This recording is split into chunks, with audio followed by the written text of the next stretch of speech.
A successful businessman suddenly became convinced he had been cursed. Friends watched as fear consumed his life, and he warned that something terrible was coming. Days later, Christopher Case was dead. Was it paranoia, coincidence, or something far more sinister? Tonight, we open up the file on one of the strangest deaths you'll ever hear. Have the coppers.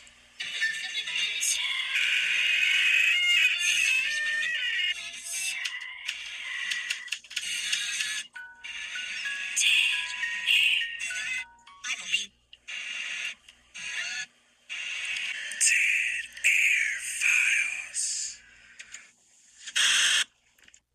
Welcome back, Deadheads, and welcome to Season 3 of Dead Air Files. I hope everyone had an amazing 4th of July weekend here in the United States. Many of us were celebrating 250 years of freedom with family, friends, cookouts, and fireworks. And for our international listeners, whether you were enjoying a holiday of your own or simply making the most of the summer season, I hope that you've had a great couple of weeks. I know we certainly did. After wrapping up Season 2, we took us a short break and enjoyed some time at the beach, soaking up the sun and spending time with family. It was a much-needed vacation, but as much as I enjoyed the break, I'm glad to be back behind the microphone.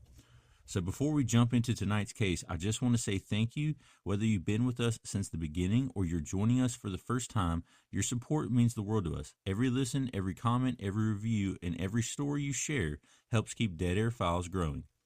We've got a lot planned for Season 3, more mysteries, more folklore, and more investigations, and plenty of stories that sit somewhere between history and the unexplained.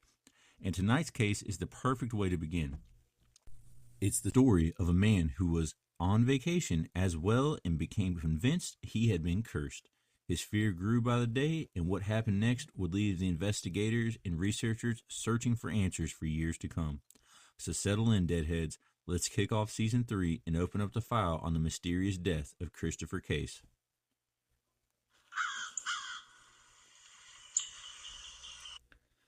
And of course, before we dive into tonight's case, here is a chilling update from one of America's most infamous unsolved mysteries. Nearly 80 years after the murder of Elizabeth Short, better known as the Black Dahlia, a team behind the documentary Deconstructing Dahlias claims they may have uncovered new evidence, including a possible murder location and the suspect behind it.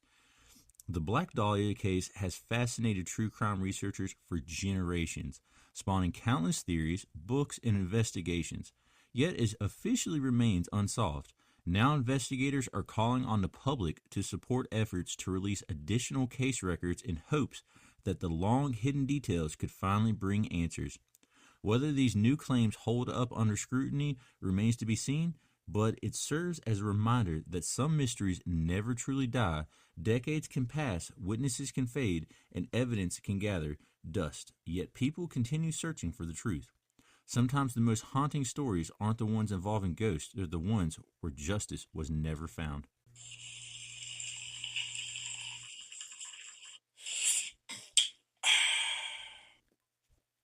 Tonight's episode is also brought to you by Munchies Coffee Company. Whether you're starting your morning, settling in for a late-night investigation, or listening to Dead Air Files on a quiet drive home, Munchies has a blend ready for your occasion. From rich, bold roasts to uniquely crafted flavors, every cup is brewed with quality and a touch of enchantment. Head over to Munchies Coffee Company and use code DAF10, that's DAF10 at checkout, to save 10% off your order. And grab your favorite brew today and put a little magic back in your morning or night.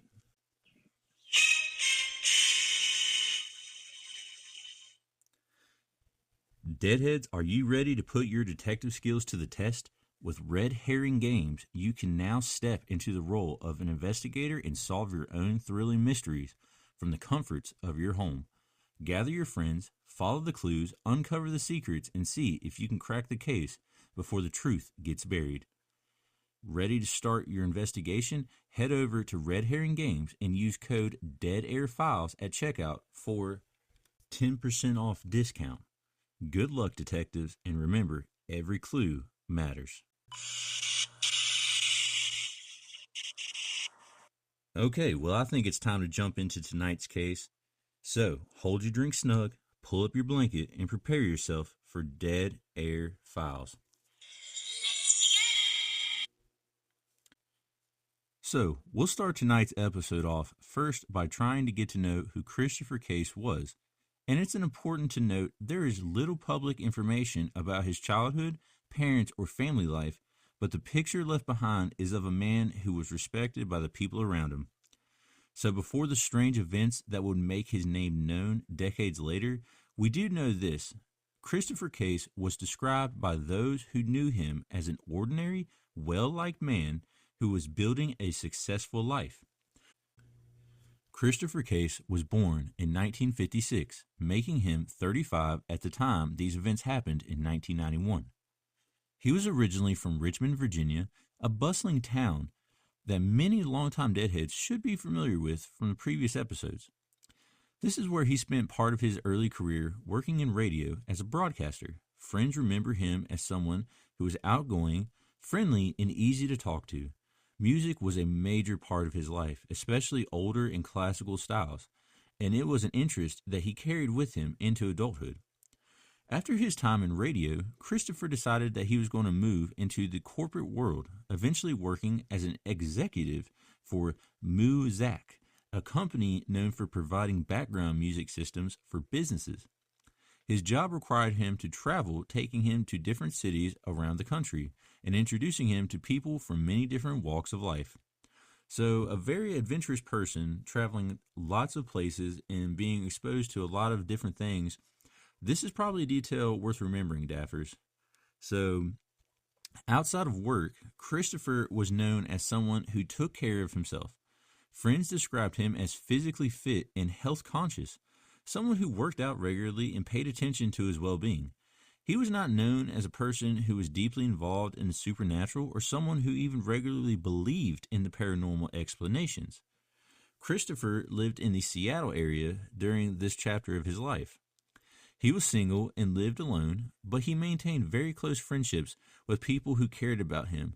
One of those friends, Sammy Sauter, was someone Christopher trusted enough to reach out to during difficult moments. Those friendships would become especially important later as they were among the last connections he had before his death. Now, this is where our story takes a turn. As we mentioned before, Christopher traveled for work, and during his business trip to San Francisco in April of 1991, Christopher Case attended a social gathering where he met a woman who was sharing an interest of his, music, and not just any music, ancient music. According to later accounts of the case, the two began talking and seemed to connect over their shared passion. At some point during the evening, the conversation became more personal, and the woman reportedly showed romantic interest in Christopher. According to the accounts shared after his death, the woman eventually asked Christopher to continue the evening with her and take her home. Christopher, however, politely declined her advances, and what happened next is what turned an ordinary meeting into one of the strangest mysteries surrounding his death. Reports claim that the woman reacted very angrily and aggressively to his rejection and told Christopher that she was a witch. She allegedly warned him that he would regret turning her down and that she had placed a curse on him. Some retellings of the story claim she even predicted that he would die within a week. At the time, Christopher reportedly did not seem to believe the threat. Friends later said he was not someone that believed in these sort of things and just shrugged it off as if nothing had really happened at first. But then again, something strange happened. After returning home to Seattle, he changed. Christopher began contacting friends and explaining what had happened. What started as a strange encounter became something that seemed to consume him. He reportedly told that he believed the woman's words had somehow affected him and that something was following him, a dark omen to come. And over the next several days, Christopher described his experiences that frightened him very deeply. According to his own personal accounts from friends, he reported hearing strange noises, including whispers in his apartment when no one was there. The feeling as though he was being watched constantly. Some later retellings claimed that he described seeing shadows or experiencing frightening sensations while trying to sleep. though the exact details vary depending on the source and have generally been lost to time. What is known is that Christopher became increasingly distressed. Day by day, people close to him described him as becoming more terrified and unlike the person they knew before. He reportedly searched for answers, looking into many different ways to protect himself from what he believed was happening to him.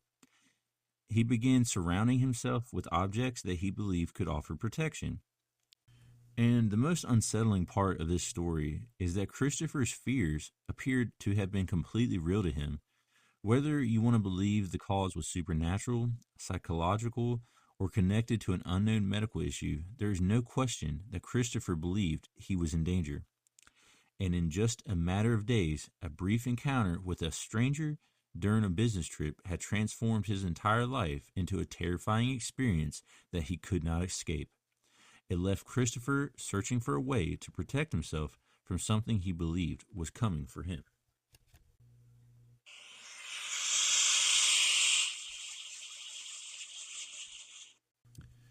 As the days passed, Christopher Case's friends became increasingly concerned.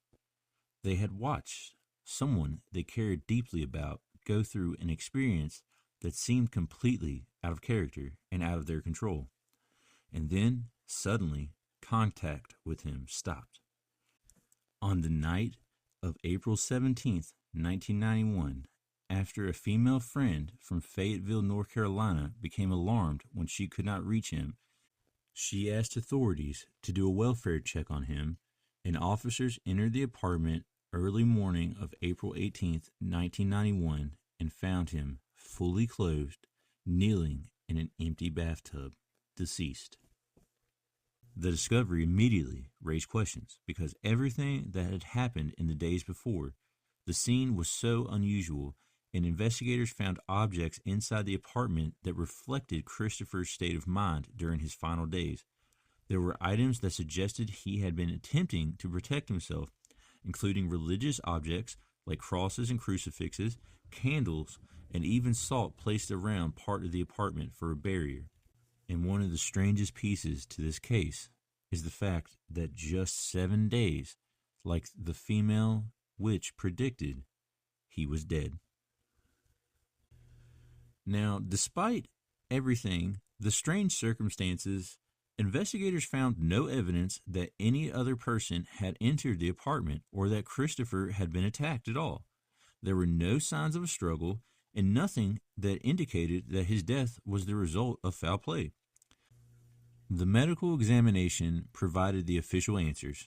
Christopher Case died from a heart condition called cardiomyopathy, an enlargement and weakening of the heart muscle that can lead to a sudden and fatal heart rhythm problem. At only 35 years old, Christopher's death was ruled a natural cause. But that explanation did not erase the questions surrounding the case. For many people, the most unsettling part was not simply that Christopher died unexpectedly. It was the timing. A series of strange events had occurred shortly before his death, and the fact that his own fears centered around dying made the cause feel almost impossible to separate from the mystery surrounding it. Friends who knew Christopher were left trying to understand how someone they described as intelligent, healthy, and successful could be gone so suddenly. They were not only grieving his death, but also trying to make sense of the transformation they had witnessed in his final days. The case eventually became known as one of the rare stories where the official explanation and the unanswered questions exist side by side. From a medical standpoint, Christopher's heart condition explained his death, but from a human perspective, people continue to wonder about the chain of events that brought him to that moment. Decades later, Christopher Case's story continues to be discussed because it sits between two worlds. One side sees a tragic story of fear, stress, and undiagnosed medical condition, and the other side sees a strange series of events that feel difficult to explain. Whether someone views it as a paranormal, psychological, or simply heartbreaking coincidence, the story of Christopher Case remains a reminder of how quickly life can change and how powerful the unknown can become what we fear. So, this story is one that's gripped me immediately. It is so tragic and so strange that someone like this is cut down in the prime of their life. Was it really just a heart condition? Was it really a curse? Or was it just fear exaggerated, making him think that's what he was seeing?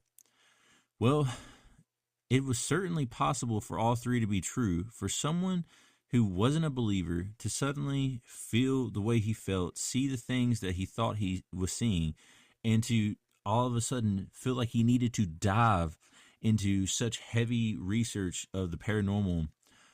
I definitely, it tells you one thing for sure, that he was most definitely scared for his life. Could it have been something to do with the heart condition he was dealing with, causing him to have extreme fears? I mean, it's possible. I haven't read up on anything that kind of shows that that could have been a cause of this, but you know, I truly think, at least in his mind, he was experiencing something terrifying, and he associated the recent event with the female witch, um, with that, and then the fear just amplified from there. So he was literally scared to death. And regardless, though, this is a sad and tragic story. And again, regardless of what you believe, it's certainly a reminder to be careful who you meet.